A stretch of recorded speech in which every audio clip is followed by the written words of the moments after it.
మీరు చెప్పండి. ఇప్పుడు దత్తాత్రేయ గారు ఏదైతే చెప్పారో సారీ లింగం యాదవ్ గారు ఏదైతే చెప్పారో దాని మీద ఇప్పుడు ప్రస్తుతానికి సంబంధించింది బేడీలేసి ఇంతకుముందు తీసుకువెళ్లారని చెప్తున్నారు. అదే సమయంలో నిన్న కూడా మనం చూసాం, ఖచ్చితంగా పోలీసు వాళ్ళు అక్కడ ఎవరైతే మన సంబంధించి దిలావర్పూర్కి సంబంధించిన గ్రామస్తులను బేడీలేసుకుంటూ తీసుకెళ్లారు. మహిళలను కూడా చూసుకుంటూ తీసుకెళ్తే మహిళలు తన బట్టలతోని తన పిల్లవాళ్ళతోని రాత్రి మగలు అక్కడ ఒక్కసారిగా ఉద్యమం చేపట్టిన తర్వాత ఈరోజు కాంగ్రెస్ ప్రభుత్వం దీనికి వెనక్కి తీసుకున్నది. దీని మీద మీరు ఎట్లా విశ్లేషిస్తారండి? ఐదుగా సిపిఎంఎల్ డి డెమోక్రసీ సెక్రటరీగా.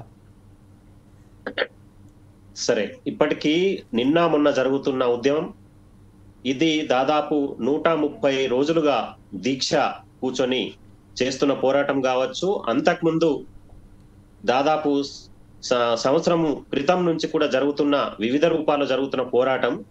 దీంట్లో ఏ పార్టీకి సంబంధించి సంబంధం లేదు. ప్రధానంగా అక్కడి ప్రజలు దానికి సంబంధించి స్టడీ చేసి రావడం వల్ల ఆ ఇథనాల్ పరిశ్రమకు సంబంధించి దుష్ఫలితాలు ఏ విధంగా ఉంటాయి, ఇక్కడి ప్రజలపైన అవి ఏ విధంగా అవి చేస్తాయని చెప్పేసి వచ్చే ఒక అండర్స్టాండింగ్ వచ్చే దాన్ని వ్యతిరేకిస్తున్నారు తప్ప దీంట్లో ఎటువంటి రాజకీయాలు లేవు. నిన్న మొన్న 2 రోజులకు సంబంధించి ధర్నా నేషనల్ హైవే ని బంద్ చేసిన సందర్భంలో కూడా ఎటువంటి రాజకీయ పార్టీల నాయకులు వచ్చి సపోర్ట్ చేసింది లేదు, ఏమీ లేదు. ఇదంతా కూడా ప్రజలకు సంబంధించి ఇథనాల్ ఫ్యాక్టరీ ఏదైతే కడుతా ఉన్నారో అక్కడ ప్రజలకు ఎట్లా నష్టం జరుగుతుంది, అక్కడి భూములకు సంబంధించి ఎట్లా నష్టం జరుగుతుంది, అక్కడ నీళ్లకు సంబంధించి ఎట్లా నష్టం జరుగుతుంది, తద్వారా అక్కడి గ్రామాల ప్రజలు ఎట్లా నష్టం జరుగుతుంది, ఎట్లా వాటి వల్ల బాధపడాల్సి వస్తుంది అని చెప్పేసి ఆ ప్రాజెక్టు వల్ల దీన్ని వ్యతిరేకిస్తూ పోరాటం చేశారు తప్ప ఇది టీఆర్ఎస్ కాంగ్రెస్ సంబంధించిన కొట్లాట కాదు.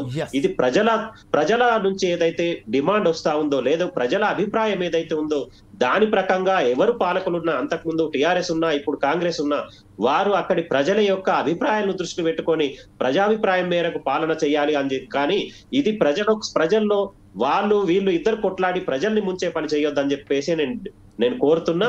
అక్కడ ప్రజలకు సార్ ఓకే, ఇదే విషయంపై ఇంకో విషయం మనకు తెలిసి వచ్చింది ఏంటంటే గతంలో ఒక మంత్రిగా ఉన్న ఒక ఎమ్మెల్యేగా ఉన్న అతను అక్కడ కేవలం 10,000 రూపాయలకు సంబంధించిన ఎకరా తీసుకొని ఈరోజు అదే భూమిని 30 నుంచి 40 లక్షల వరకు 60 ఎకరాల డబ్బులకు దర్దాపుగా నాట్ ఎగ్జాక్ట్లీ 60 ఎకరాల నుంచి 70 ఎకరాల వరకు అతను తీసుకొని అక్కడ ఇప్పుడైతే ఇంధనాల ఫ్యాక్టరీకి సంబంధించిన అమ్మాడని కూడా ఒక దుష్ప్రచారం నడుస్తుంది. అది కరెక్ట్ అని మీరు భావిస్తున్నారా? నేను అదే అంటున్నాండి, ఇదంతా కూడా బీఆర్ఎస్ ప్రభుత్వంలో జరిగినటువంటి వ్యవహారాన్ని ఇవాళ కావాలని ప్రజాప్రభుత్వం మీద బురద జల్లుతారు. అయినా కూడా ఇవాళ ముఖ్యమంత్రి రేవంత్ రెడ్డి గారి ప్రజాప్రభుత్వం ఇవాళ రైతుల నిర్ణయాల మేరకు వాళ్ళకు అనుకూలంగానే ఇవాళ నిర్ణయాలు జరుగుతున్నాయి. ఇవాళ మీరు చేసినటువంటి దుర్మార్గాలు కదా ఇవాళ ఈ ప్రజాప్రభుత్వానికి అంటగాగుతున్నారు. మీరు గతంలో ఏం చేసిరండి? ఇవాళ కావాలని దయచేసి నేను ఏం చెప్తున్నంటే మీ ద్వారా కూడా దయచేసి ఇవాళ తెలంగాణ ప్రజలు కూడా అర్థం చేసుకోవాల్సిన అవసరం ఉంది. ఆ కంపెనీ ఎవరు, ఆ కంపెనీకి ఇచ్చినటువంటి అనుమతులు ఎవరి హయాంలో జరిగినాయి, ఆనాడు మంత్రిగా ఉన్నటువంటి వ్యక్తి కొడుకే అందులో స్వయంగా డైరెక్టరు. ఇవాళ దయచేసి ఈ ప్రభుత్వానికి ఆ కంపెనీకి ఎలాంటి సంబంధం లేదు. ఇవాళ మీరు అనుకున్నట్టు రైతుల నిర్ణయాల మేరకే నిన్న ప్రభుత్వం కూడా నిర్ణయం తీసుకోవడం జరిగింది. అంటే నేను ఏమంటున్నా అంటే ఇవాళ నిజాలు మనం తెలియజేయవలసిన అవసరం కూడా మన మీద కూడా బాధ్యత ఉంది. ఎస్, ఇవాళ మీరు అన్నట్టు ఏదైతే ఇప్పుడు పెద్దలు చెప్తున్నారు రైతుల గురించి అండి, ఇవాళ దేశ చరిత్రలోనే 18,000 కోట్ల రూపాయలు ఒకేసారి రుణమాఫీ చేసినటువంటి చరిత్ర కాంగ్రెస్ ప్రజాప్రభుత్వానికి. ఇది మా కమిట్మెంట్ రైతుల గురించి. ఇవాళ మేము 500 రూపాయలు బోనస్ రైతులకు ఇస్తున్నాం.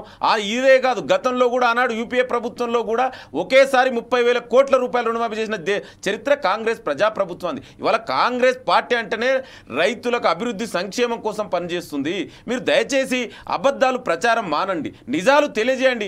ఎస్, ఇంకా మీకేదైనా చేతనైతే ప్రతిపక్ష పార్టీగా మీరు ప్రతిపక్ష నాయకులుగా ఈ ప్రభుత్వం దృష్టికి తీసుకురండి, ఇంకా బెటర్గా మనం ఏం చేద్దామని. అంతే తప్ప దయచేసి ఈ విష ప్రచారాలు మీ యొక్క పేడ్ ఛానల్ ద్వారా మీకున్న పేపర్ ద్వారా ప్రజల్ని కన్ఫ్యూజ్ చేయొద్దని మరొకసారి నేను విజ్ఞప్తి చేస్తున్నాను.